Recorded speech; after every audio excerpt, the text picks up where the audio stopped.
Good Monday morning, everyone. Oh my goodness, we are in September. I mean, like in September, getting cool. It's 63 here in Texas, warming up to 80. It's beautiful. But we have like a hurricane that's approaching Houston or hopefully keeps going east so we don't get a whole lot of rain. But it's beginning to feel like fall. So, you guys, you're listening to Author Talk with me, Aimee, Russell, Sandy, and our lovely author guest today is Chad. So let's talk about the weekend, you guys, because it's a fun weekend. So, as you all know, I live in Aggieville.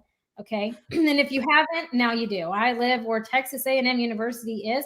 I am a fish out of water because I did not go there, nor do I drink their Kool-Aid because it is a Kool-Aid cult mindset. Okay. But there are benefits to living here. So every home game that they win, the Aggieland Safari, which is like their zoo here, you get free admission to it. And they have the drive-through. You can feed the animals. It's free admission, free hats, everything. Your girl was in like heaven galore. I got free hats, free admission. The girls got to feed the giraffe, all kinds of stuff.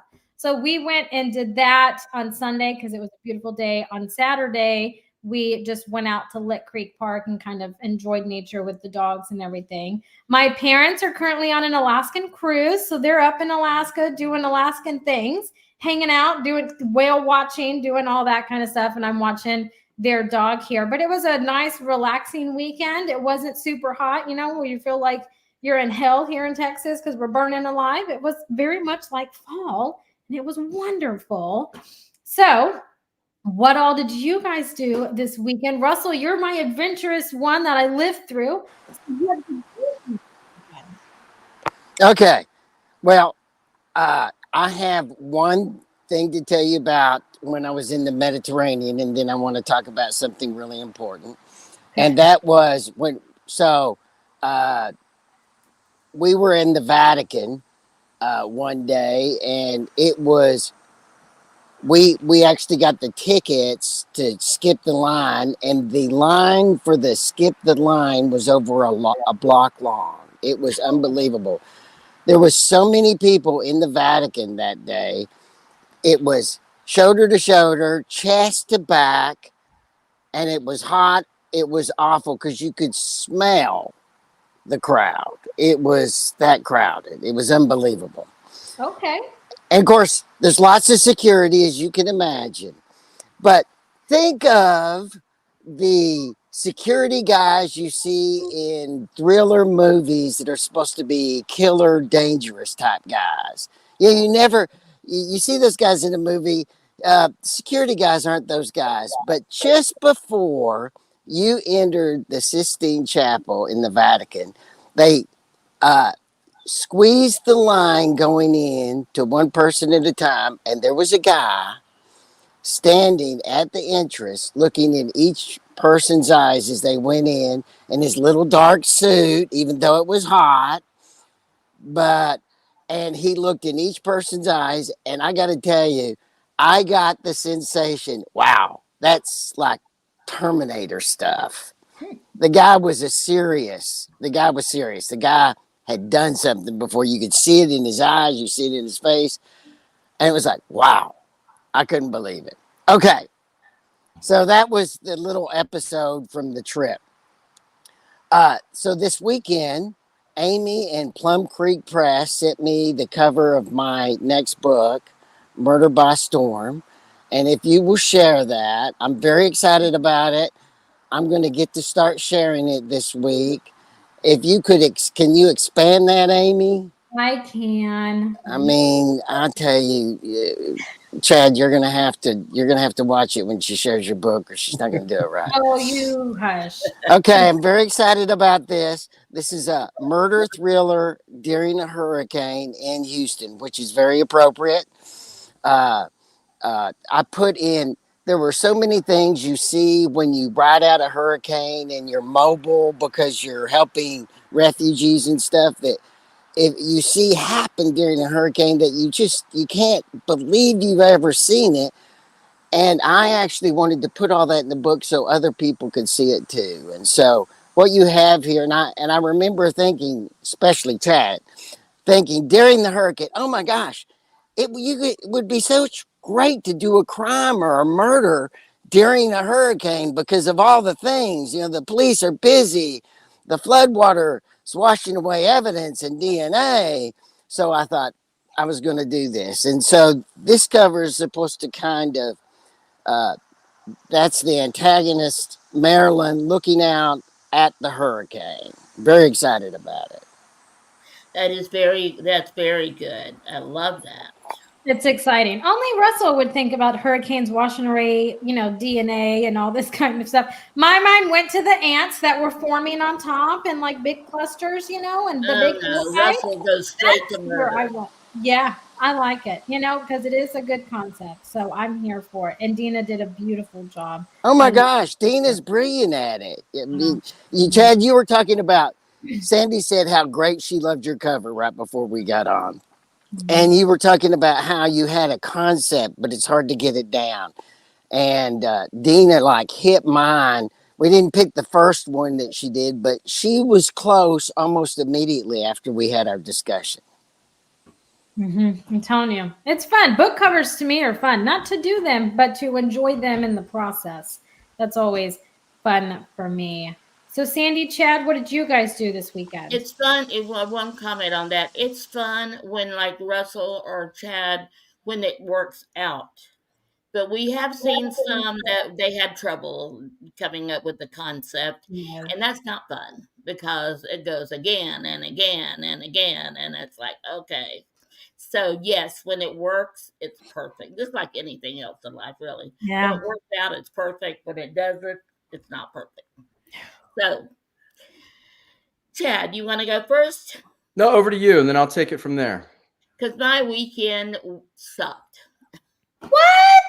I'm glad you're going first, by the way.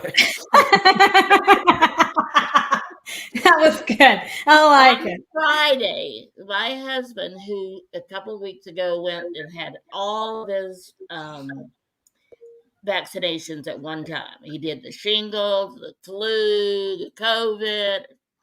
So he talked me into doing that. Said, do it and get it over with.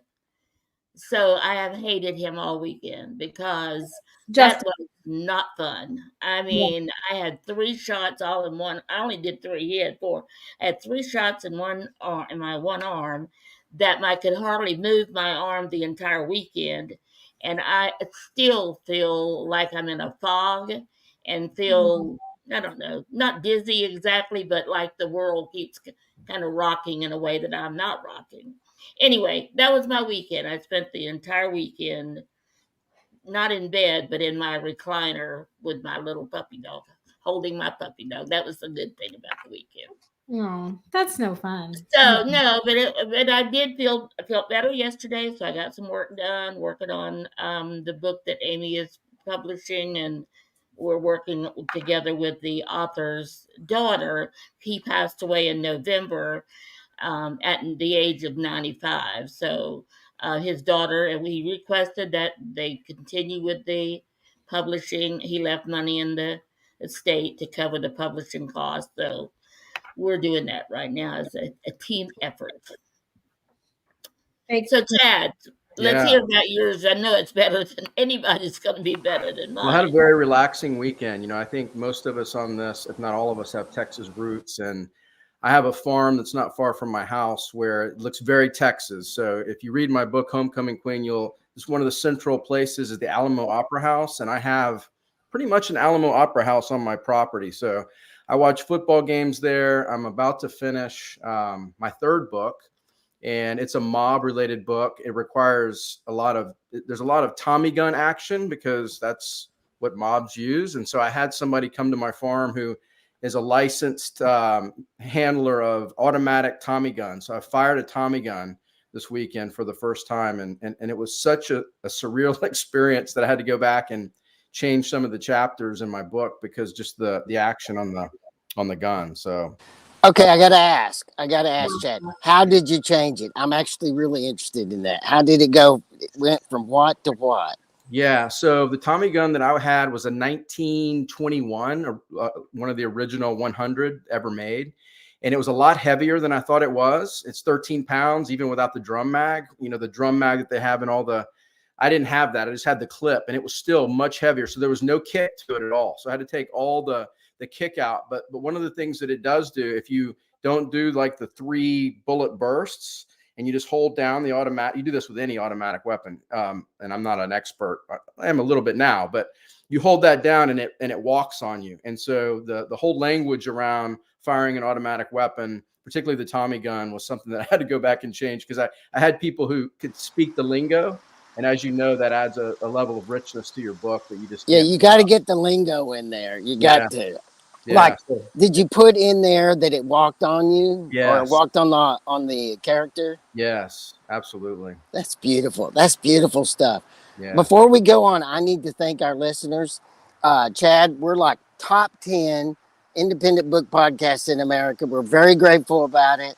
We have a lot of listeners. Most don't listen to us live. They listen to us on podcasts during the week, during their workout or driving to work or back. And we want to thank them for listening to us. I could not find us on podcasts when we were first on until Aimee did some magical stuff. And now even I can find us. Aimee, where can people find us on our podcast? Well, it wasn't magical stuff. As much as I want to say I'm a fairy and I can work magic, but only so much. No, so you can find us anywhere that you guys can search for a podcast. My go-to is Amazon, Spotify, iTunes, Google. If you're an Android user like me, Google, Good Pods, or just a few of the ones that you can find us on, but really anywhere. Type in AuthorTalk, look for the crimson, red, and gold, because if you've listened to us before, you know that I was selfish and picked my favorite colors. And so we rolled with those. And now Russell can find us. So I feel like literally anybody can find us now if Russell can find us. Okay. So make sure you go over there. I know. So make sure you go over there and listen. All of our episodes in the entire 8 years that we have been doing this, coming up on 9, are up there. They're over at our YouTube channel or on our Facebook page if you want to go and see us and comment and engage with us. We do love that. I am very animated and talk a lot with my hands, so I've started bringing in a drink or standing, so I'm not so animated. But I do control what comes out of my mouth. But Russell will point out I have no poker face, so you can read me like a book. Just, he just points that out all the time. So if you want to come and laugh with us or at us or both, come on over and join us. We love to engage and interact with you, because half the time I'm laughing at myself. So come on over. You are welcome to do that with us. But Sandy, let's get Chad talking about all of his books, his upcoming book that he said he's currently working on. So let's get him talking about Homecoming Queen. So, your publisher, I love that your publisher. I have not done any work specifically with them, but the guy who's the acquisitions editor, I can't. His name is not coming to me right now, but I used to go to a lot of conferences, and he would always be there. They would always have a booth at a lot of the independent publishers. So, your publishing company is, who is your publisher? Morgan James. Morgan James, that's right. I retired 2 years ago, so I'm not in the conferences, so their name didn't come right to me. But I remember with the guy. Do you know the name of the guy that's the acquisitions editor? I don't know who He might have just moved out. So yeah. I'm sorry. I think he might have just moved on. Really? Oh, okay. Do you remember his name? Doesn't come to mind. Okay, and then I won't look him up, because I know who he is. So anyway, how did this all happen? What's the story behind the story here for Chad? And Chad, is it Boudreaux? Yeah, very good. Oh, you have a Louisiana name. Yeah, he's from Louisiana. He's got to be. You got to be. South Texas, because my family got kicked out of Louisiana long before I was born. Woo! Then your family is as rough as my family, because we got kicked out of Oklahoma. Yeah, that's great. Yeah, so for in terms of, if your question is pointed towards the publication story. Both. So how did you come to write a book on this topic, on the political topic? And then how did you find a publisher? Because they published both of your books, right? Yeah, that's correct. So it really started with Scavenger Hunt, which is my first book. And, Scavenger Hunt is a spy thriller. It's a political thriller as well, but it really chronicles a protagonist who's, young, working at the Department of Justice. And that was me, not the protagonist, but I was working at the Department of Justice when I was 28. I was hired the night before the September 11 attacks. And as a part of that, I was living in kind of a terrifying time, but also a high energy time. And I was having, a lot of new experiences. And I just, as a form of, I think, just therapy, I was writing, and I started writing that book. And, it took me probably 18 months, over 20 years to write that first book. And there were certain restrictions that I had on my writing that I didn't want to just turn over completely to a publisher that didn't give me license to do certain things or made me do certain things with my book. So it was a little bit of a choppy process. And then there was a time, about 2.5 years ago, where I said, you know what, there are so many people invested in Scavenger Hunt, in the legal community, in the law enforcement community, in the intelligence community, that I wanted to finish it and see it through. And it had never been edited before by anybody other than me. And so I went out and I found a reputable editor, and she read it. And within a day, she asked me why it wasn't published. And I told her the same story I just told you.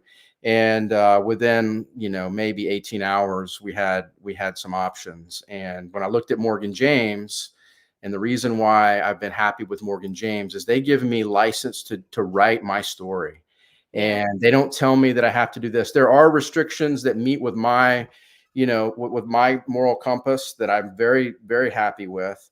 So there's no problem there. But just in terms of, they don't make me put certain things in there that I wouldn't feel comfortable putting in. And I have a day job. I represent a very reputable company who does some very important things. And so I can't lose control over my writing. So, Morgan James and the liberties that they give you, did you have an agent? Did you find them through an agent, or did you go directly to the publisher?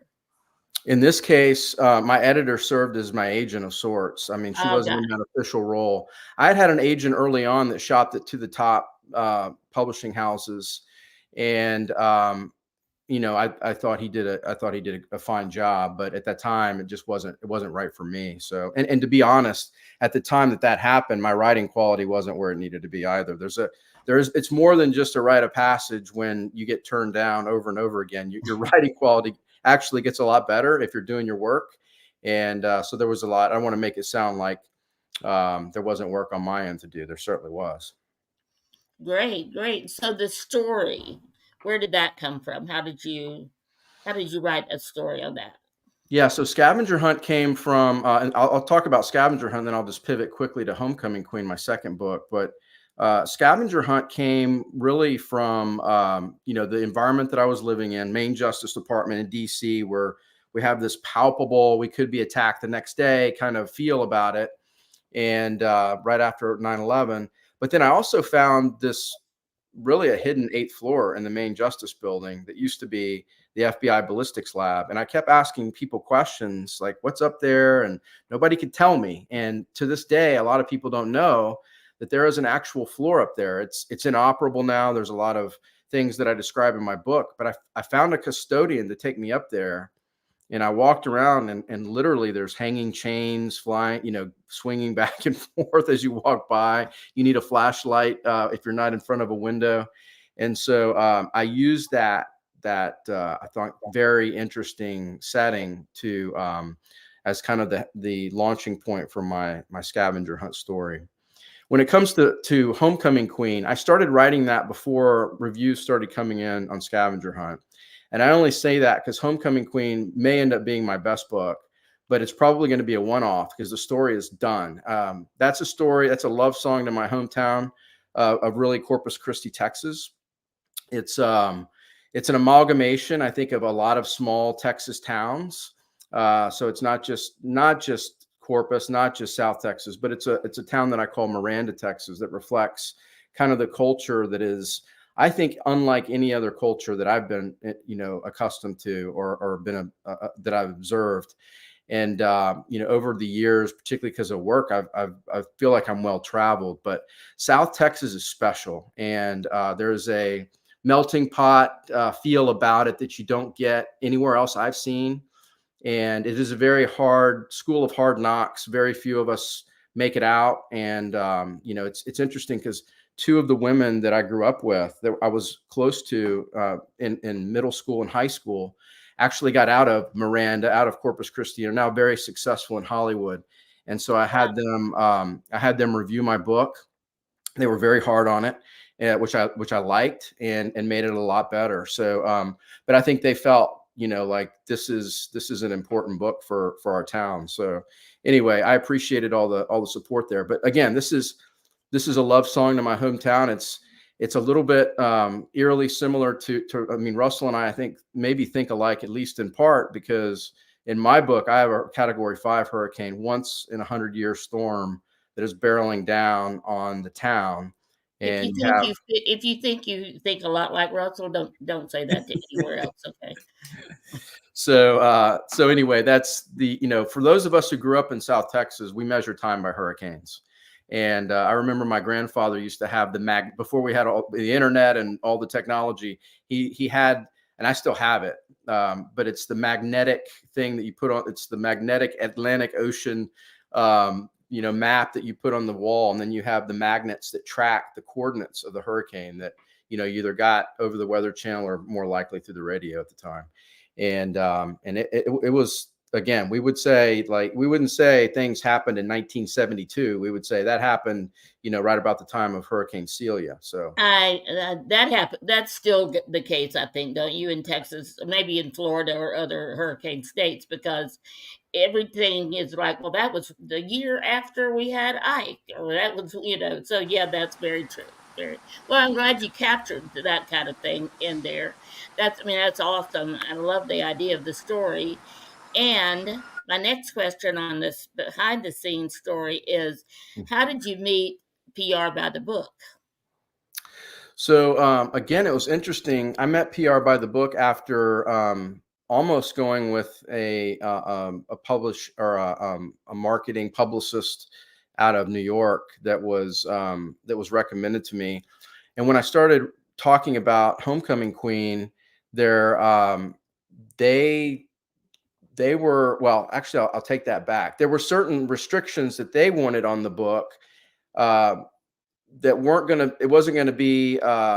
to force me to change it. But if I didn't change like certain characters, I'll just say, like, for instance, this particular publicist didn't like the fact that I had somebody from the Middle East that was an antagonist. And in my book, it almost had to be to make the story work. And so while I understood their viewpoint, I got the sense that there were some people on the team that weren't 100% behind my book. And I had to have, a publicist that was 100% behind my book. When I called PR by the book, they raved about my book. They loved it. And I could just see that there's very much excitement behind it. And that's the way it's been every day since I've worked with them. Do you know Marika? I do. Yeah. So, again, I'm from Texas. And so I flew down to meet, for somebody, I take my books very, very, very seriously. I don't take myself seriously, but if I'm going to invest time in my book, I want to give it the best shot. And I wanted to meet, in person, the person who would be handling that. And so I've met her in person, and along with her husband and the amazing family, and they've done a great job. Yes, she has really, really done a great job. I've always been very impressed with their work. And we tried to partner a couple of times on different clients, and it didn't work out, but we went to a lot of the same conferences, the same, place where she would speak a lot of times. So yeah, well, when I saw that, I'm like, oh my gosh, I don't think we've had anybody on from PR by the book, even though they're, right here in Austin and we're in Houston. But anyway, that's great. So tell her I said hello when you talk to her next. Sandy, can I ask a couple of questions? Yes, yeah, sir. Russell's dying over there. I'm dying to ask a couple. Okay, number one, Why did you not use the name Corpus Christi? Number two, when you were describing the town, were you, and this may be why you didn't use the description of the town, were you worried about what old friends, how they'd react to the way you described the town? First question, I didn't use the name Corpus Christi because I wanted to. Corpus Christi captures probably 65, 70% of what I needed for my book. I want it to be, as you know, living in Texas, there are at least 4 regions. And, if you're in Bryan, Texas, it's a different feel than it is in Corpus Christi, Texas. Or East Texas. My wife is from Longview, Texas, which is in East Texas. Mm-hmm. One of the most important people who read my books is my mother-in-law. And if she doesn't like it, I'm in trouble. And so there's a lot of stuff that is, not a lot, but there is definitely a thread that goes through my book that is more of your stereotypical West Texas, cattle Texas kind of feel than what you get in Corpus. Also, there's a couple scenes in my book that, because there is an island that goes right outside, Padre Island goes right outside, it didn't work in terms of geography for the book as well. So Matagorda Bay is probably closer in geography than Corpus Christi, if you were going to look at it that way. I actually put the coordinates in the book. So, and then as far as friends from home, I really want them to enjoy this book. I think they're going to see some things in here. Like there's a scene in Whataburger that if you're from Texas, you're going to think you're going to appreciate that. Doesn't mean you have to be from Texas to like this book, but there are some nuggets that I drop in there. There are some restaurants that have gone out of business that were very dear to our hearts back in the day, and they make their way back in this book. And then there's a lot of Texas feel as well, just in terms of music and history that make it into the book as well. But I didn't want to use Corpus Christi for those reasons. It wasn't a hard choice to make, quite frankly. So Miranda, Texas. Miranda, Texas. Is there really a place called Miranda, Texas? No, but there is a Miranda City. And so we have to, in the first chapter, we make that very clear. There's a FBI interview that starts the book, and the witness in the book makes it clear to the special agent that we're not in Miranda City, we're in Miranda. So be careful. So, Russell, do you have more questions? Oh yeah, I'm dying to ask questions of this. So do you have do you use the sheriff? Is that part, is he in your, do you use a sheriff as one of your tools? What do you use describe a little bit about the political situation that your book's dealing with, because you describe it as a small town political event. And I got to tell you, in my experience, the closer the locale is in politics, the more emotion and intensity there is. So small town politics is the most intense political situation I could imagine. Yeah. So in Texas, politics is of its own kind. I'll get to that in a second, but the chief antagonist in this book is, I would say the mayor of the town. And she is, it's funny. I know some people don't like to have depictions, but I've had a couple friends call me and say, Kathy Bates is your mayor. I said, okay. But in any event, the mayor is the source of power in the book. And she is really struggling with getting people to evacuate because of this, again, once in a lifetime hurricane coming. And people are stubborn. In my hometown in Texas, we've been through the goat rope before, where you get in the car, you drive up I-35, you get stuck, and there's like a little bit of wind shear instead of the tumultuous, catastrophic hurricane that people predicted. So in this case, the big one is coming. The mayor knows it, and people won't evacuate. So she is losing her mind and abusing her power. And these two young women who are trying to get out of town, trying to escape another devastating situation, are caught up in her maelstrom. So the small town politics of it is everything is pulled by political strings, and there are a lot of people that she controls, and there's this sense that the town itself is, has this overbearing control over her, and we've all seen that, I think, in small towns. Some larger, not so small towns too. And that's true. Russell, more, or should I? You go ahead. Okay. The rest of my questions will diverge from the subject. I'm going to stay on this book because I'm still dying to hear. Okay, who are the protagonists in this book then?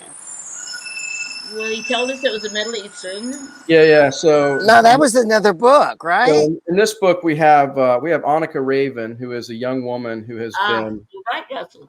She was the homecoming queen of the town, and she has since left. And you have to learn why she left. But you know why she's coming back. She has a smaller sister that is being neglected in the home, and so she comes back in to rescue her from that situation. And then once she gets into the town, she can't get out. So you have the once in a lifetime hurricane coming, barreling through, about to reach town, and then a town itself with the mayor who is not allowing her to leave and is playing games with her as it relates to her sister. So it's definitely those two, those sisters, and the bond that they have that are driving the story, and who are the protagonists in the book. Now, there are a lot of characters that are going to surprise you in the book that you think may be bad people, but in all of my books, I like to say my characters, they'll surprise you. I won't say they're complicated because you're not supposed to say that for whatever reason, but they surprise me. So I definitely think they're going to surprise the reader. I love that. I love when an author says things like, the people that you wrote about, the people you created, surprise you. I mean, Russell, I remember once you told me a story about Marilyn, and you were really surprised with her, and I love that. I think that is just like, it just demonstrates the I don't know what it demonstrates actually, but Well, I don't know. I guess each one could be different. But one of my favorite authors was Sue Grafton, and she said the protagonist was Kelsey Milhone, who was a private detective, and she's like, I just start writing, and then let Kinsey take me where she wants to go, and I'm like, how is that possible? That's long before I started working with authors. I'm like, I bet Chad's not that way because Chad's an attorney, aren't you, Chad? I am, but are you a pantser or a planner? Like, I have to outline everything. Well, so to kind of marry those two themes together, I am a scaffolder. So I build a scaffold, and I don't. Good. So I have to have, like, in the creative realm, at least before you get to the publisher, there are no rules, and that makes me a little nervous. I have to have some rules. So I do build a scaffold. I have things that I aim for, but one of the the best books that I've read, at least on character development, is Stephen King's On Writing, and he talks in that book, for those who've read it, about your characters doing strange things. And when I first read that, I thought that's kind of this hokey, artsy way of thinking. But then when you create a character, they have to keep character, and then you put them into this amazing situation. At least when you're writing thrillers, you put them in a situation that you don't think anybody could ever get out.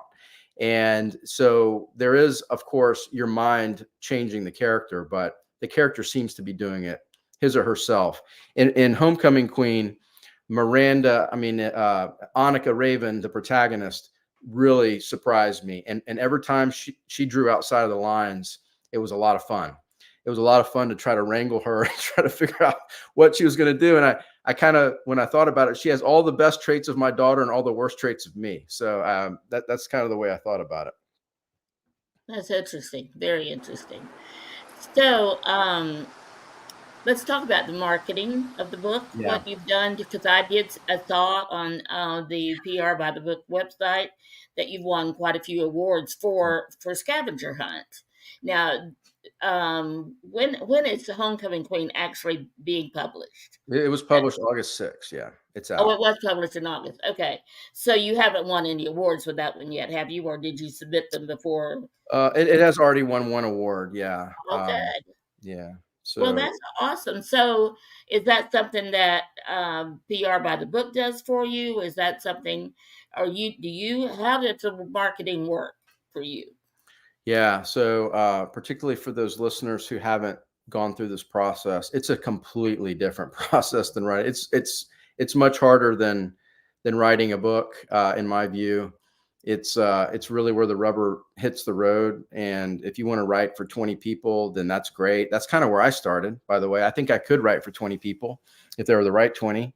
But then you start getting people who are interested in your book, and then you clear certain hurdles, like, is the expertise of the industry, are those experts in the industry, are they going to accept my book? And then once they do, then is the harder audience, which is the publishing side of things. Are they, the reviewers, the book reviewers, are they going to, what are they going to think of the book? And then all of a sudden, when you start to see, hey, people like my book, you want to get it out. You want to get it out to as many people, and that may or may not be a money thing for some people. For me, it's more about volume. But so what I had to do, and I think what even people who go down traditional publishing realms have to do now, is you have to build a bench. And I've tried to build a bench of the experts that I want on my team. And that includes people who publicists like PR by the Book, and they do a lot of things that are helpful. I have Book Awards Pro that puts together the submissions for book awards, and so they handle that side of things. I actually have a chief of staff now that I've had to hire to do by the hour, help me just keep, because I've got a busy life outside of books, and this becomes very hectic. And there's a lot of work product to get done. Amazon and other places, I mean, you have numbers and algorithms and all sorts of things. There are experts that drive those now. And so I have some of those on my bench. And so the list goes on and on. I have people who, we were talking about my cover. Thank you for the mention of the cover. I went out and found a person to do my own cover, just because this particular woman had the exact vision I did. Scavenger Hunt, I didn't need that, and I may not need it in the future, but for Homecoming Queen, I had to have it. And then video trailers. I love video trailers, and my video trailer for both of my books is on YouTube. But I have somebody on my team that does that, and so it goes on and on and on. And you can build your bench as big as you want, but that's the way I think about the world. That's great. I love that. Love that. And you're right. It does. It takes a whole village to market a book, because there's not only the awards and all the things you talked about, there's the press releases and getting those out, getting them out to the media, getting the word out in a large quantity, I guess, large area, is really time consuming. And I know you alluded to that. But I remember when we were working with Russell's book, when his first book came out the first time, I just started working with Russell, and honestly, he wanted to go into places that I had never been before, like Amazon ads, and he had his algorithm all set up, and I mean, I was clueless as to how he came up with those numbers, but we learned it together. I mean, he taught me, and I taught him that the marketing, but it was a lot. It was a lot of work. And then when we had his first book launch, all of the things that can go into you can of course just have a book published. And you want either volume or money, which they probably equal be in the same, pretty much the same thing, because volume is going to give you more money. But if you want whatever you want with your goal for the book, it's a lot of work. So congratulations. It sounds like you've got a really good grasp on that. And yes, Russell. I have a couple of other questions Okay. that I'm dying for. Number one, how did you deal with Texas dialect in your writing? Did you, how far did you venture into the dialect in your actual writing? And how did you keep it up the entire book? Did you have just a few characters? How'd you do that? Yeah, so I have a very eclectic group of characters I call the old timers, The old timers are led by a guy named Cyclops, who sits on the front porch of the Alamo Opera House, and you'll get plenty of Texas dialogue from them. It's like being in Lukenbach, Texas, quite frankly, if you've ever been there. And but I don't oversaturate the book with it. There's a few yaws here and there, but I don't want to distract from the reader, particularly those who aren't from Texas. And I have a lot of readers who aren't from Texas. And so so I think you'll get immersed a little bit enough to understand kind of what it's like to walk on that porch with the swinging doors. And you've got Hank Williams singing in the background. You'll understand what it feels like. And I think by the nodding of the heads, you all have gone through that before. Many people haven't, so they'll get that sense. But then after that, you know, my characters in my book are not idiots. They're, for the most part, they're Exactly. That's the trap, right? Yeah, yeah. So I don't want them to fall into that character, and so I think we hit the right balance. Again, having Texas beta readers is very helpful, particularly those who've left Texas and can reflect back and with great affinity and affection for their hometown, kind of say that's not going to wear well. So where can they find, you mentioned your videos on YouTube, but you didn't tell the listeners where they could find it. Could you very slowly tell them where they could find it on YouTube? Yeah, thank you for that. So, you know, either book, Scavenger Hunt or Homecoming Queen. If you just type that and you type Chad, you'll find it. Thank you. Because you're so proud of it. I would love to. In fact, I may even pull one up after the interview and post it on our Facebook channel, AuthorTalk, just so the listeners can go there and see what those videos are. Awesome. Thank you, Russell. Sure, bud. And I find it interesting that you build this scaffolding, but you let your characters take over, and sometimes they climb somewhere that you haven't scaffolded, right? They destroy the scaffolding. Well, they destroy the scaffolding. Well, at least, you know, it usually happens about, so back to, you said I'm a lawyer. I don't know if this is a lawyer trait, but the other scaffolding that I have is just the process of writing. And I aim for 2,000 words a chapter, 50 chapters. Now that doesn't bear out, but that's my rule of thumb. And if I have that as my beacon, then I can continue to write and I can feel comfortable with what I'm doing. But about chapter 28, 29 is usually where everything goes sideways. Now, the good news is it always makes for a better story. Thus far it has. But yeah, there are some crazy things that start happening around those chapters. Nice. See, I've never heard of, I'm glad you asked the Pantser question, Russell, because scaffolding is new and I love that. Like, I think that's a beautiful way to blend. I've never heard that either. That is good. See, this is why you are the writer and I am not. I just mark it. I just go out and have a lot of fun doing that. Well, while you were talking to him, I went to YouTube to do the search for him. And what did I find but AuthorTalk? And we're right now being...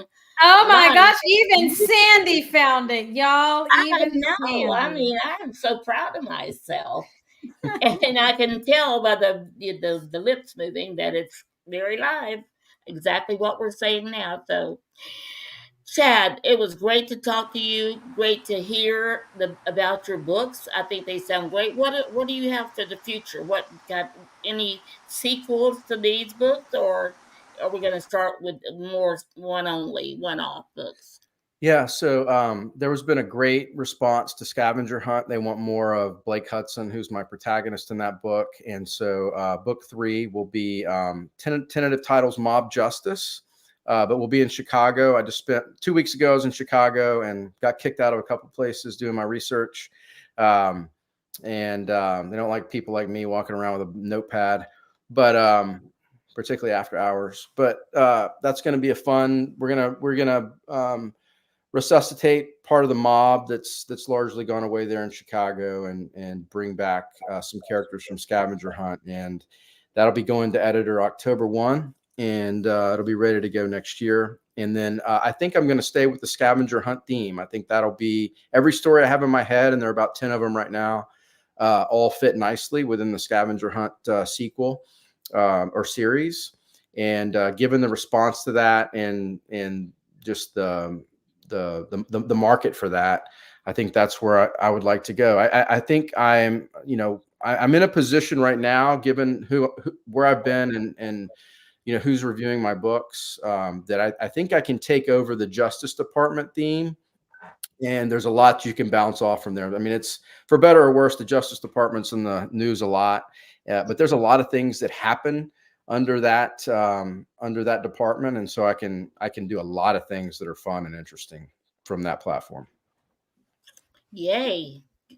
Well, we will stay tuned for future books, especially since one's coming out next year, and hopefully you'll come back to Author Talk and tell us all about it, and by then you will have gotten all kind of awards then for this book, and then so you can come and tell us all about that. But great, it was great to talk to you, and Aimee, I'm going to turn it back over to you.